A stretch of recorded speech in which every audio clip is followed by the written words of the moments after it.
They're calling it a windfall. $50 million flowing from Venezuelan oil fields directly into American coffers while most citizens have no idea it's happening. But here's what they won't tell you on the evening news. This isn't just about money.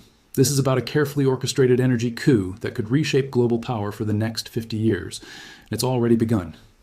While you were worried about gas prices at the pump, a shadow strategy was being deployed across Latin America, one that threatens China's energy security, undermines Russia's oil leverage, and potentially breaks OPEC's decades-long grip on global markets. The question isn't whether this plan exists. The question is whether you're ready to understand what it means for your future, your wallet, and America's position in a world where energy is the ultimate weapon. January 2025 marks a turning point that most analysts are deliberately downplaying. The Trump administration has inherited a Venezuela situation that represents both crisis and opportunity. A nation sitting on the world's largest proven oil reserves, nearly 300 billion barrels, yet producing a fraction of what it could under a functional government.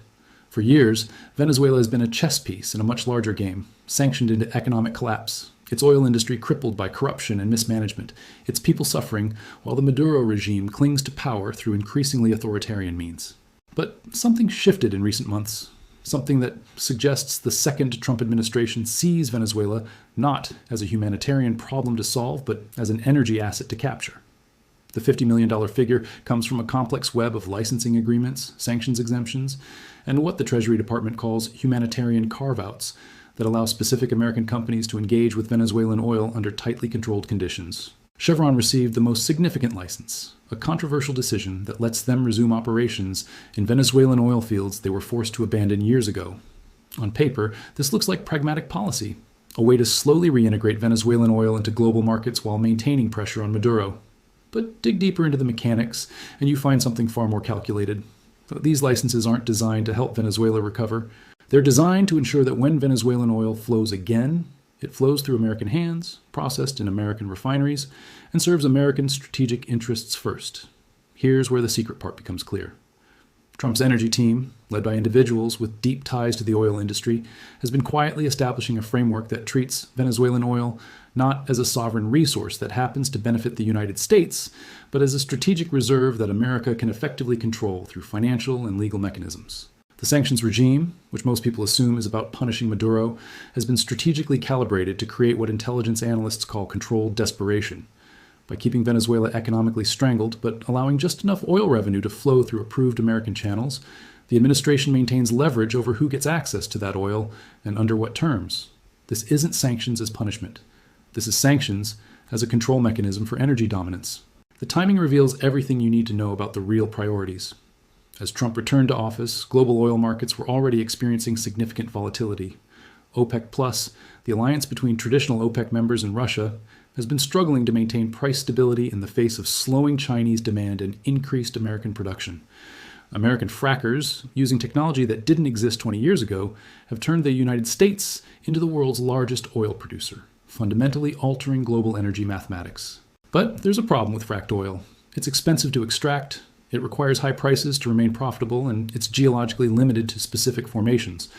Venezuelan oil, by contrast, is cheap to produce once infrastructure is restored, and the reserves are vast enough to supply global demand for decades. Whoever controls access to Venezuelan oil doesn't just control a revenue stream. They control a strategic asset that can undercut rivals and stabilize prices at levels that benefit American consumers and American geopolitical interests simultaneously. This is where China enters the picture, and why Beijing is watching every move with mounting concern. For the past 15 years, China has been Venezuela's financial lifeline, providing tens of billions in loans secured against future oil deliveries. Chinese state companies have been operating in Venezuelan oil fields, slowly positioning themselves to be the primary beneficiary when Venezuela's production eventually recovers. The Chinese strategy was patient and straightforward. Keep Maduro afloat and wait out American pressure, and eventually control the oil flows from the Western Hemisphere's largest reserves. Trump's plan systematically dismantles this strategy by maintaining sanctions that make it nearly impossible for Chinese companies to monetize Venezuelan oil on global markets, while simultaneously allowing select American companies to operate. The administration creates a situation where China's investments become stranded assets. Beijing has poured money into a country whose oil they can't easily access or sell, while American companies position themselves to reap the benefits of restored production. This isn't just energy policy. This is economic warfare disguised as sanctions enforcement. Russia faces a parallel threat, though the mechanisms are different. Moscow has been Venezuela's key military and political backer, providing the Maduro regime with weapons, intelligence support, and diplomatic cover at the United Nations. The strategic logic for Russia was simple: maintain a foothold in the Western Hemisphere, project power in America's backyard, and ensure that Venezuelan oil remains outside of direct American control. But Russian companies, like Chinese ones, now find themselves locked out of Venezuelan oil revenues by the American sanctions architecture. The Trump administration has made it clear through both official statements and back-channel communications that any significant Russian presence in Venezuelan energy sector will trigger additional sanctions, not just on Venezuela, but on the Russian entities involved. This creates an impossible choice for Moscow: continue supporting Maduro and watch any potential oil revenue disappear behind American financial barriers, or step back and lose influence in one of the few regions where Russia has been able to challenge American hegemony. Either way, America wins. OPEC's traditional power has always rested on the ability of its members to coordinate production cuts and increases to manipulate global prices. When OPEC wanted higher prices, they cut production. When they wanted to punish competitors, they flooded the market. This cartel behavior worked for decades because no single non-OPEC producer was large enough to counterbalance the organization's collective output. But American shale production changed that equation, and Venezuelan oil under American influence could change it permanently. If the United States gains effective control over Venezuelan production through the licensing and sanctions framework Trump is constructing, America suddenly has the ability to inject massive volumes of cheap oil into global markets whenever OPEC tries to restrict supply and raise prices. This doesn't just benefit American consumers at the gas pump. It gives the United States the power to stabilize or destabilize global oil markets based on broader strategic objectives. Need to punish Russia by crashing oil prices below the level where their economy can function? Release Venezuelan production. Need to reward allies in Europe struggling with energy costs? Same mechanism. Need to undercut Chinese economic growth by raising their energy import costs? Adjust the valves on Venezuelan exports. This is the kind of power that transcends economics and becomes a fundamental tool of statecraft. The inflation connection is something most coverage completely misses. Americans have been hammered by inflation over the past several years, and energy costs have been a major driver. When oil prices spike, everything gets more expensive because our entire economy runs on petroleum products. From transportation to plastics to fertilizers, the Federal Reserve can raise interest rates all they want, but if energy costs remain elevated, inflation persists, and economic growth slows. Trump's Venezuela strategy offers a potential solution that doesn't rely on monetary policy or hoping that OPEC feels generous. By bringing Venezuelan oil under American control, the administration creates a strategic petroleum buffer that can be deployed to suppress price spikes before they trigger broader inflation. This isn't about a $50 million windfall for its own sake. This is about using that relatively small investment in Venezuelan operations as the foundation for a much larger strategy to give America permanent leverage over the single most important commodity in the global economy. The mechanics of how sanctioned oil actually moves through the system reveal just how sophisticated this strategy has become. When Chevron pumps oil in Venezuela under their treasury license, that oil doesn't just go to market freely. It moves through a carefully monitored system of approved buyers, designated refineries, and tracked transactions that ensure the Treasury Department knows exactly where every barrel ends up and who benefits from it. The genius of this approach is that it looks like normal business activity.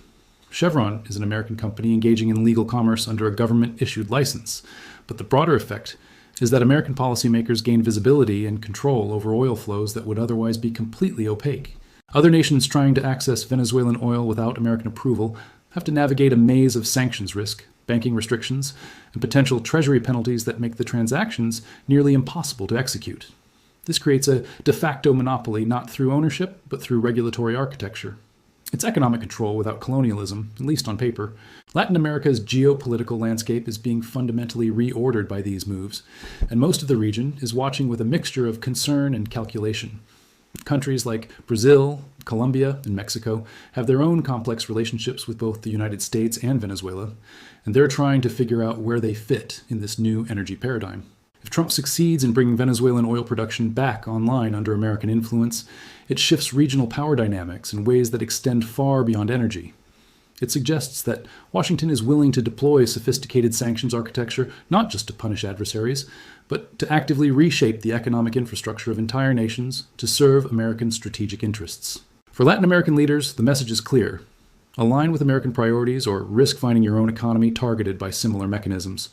This isn't the crude interventionism of previous eras with military coups and CIA operations.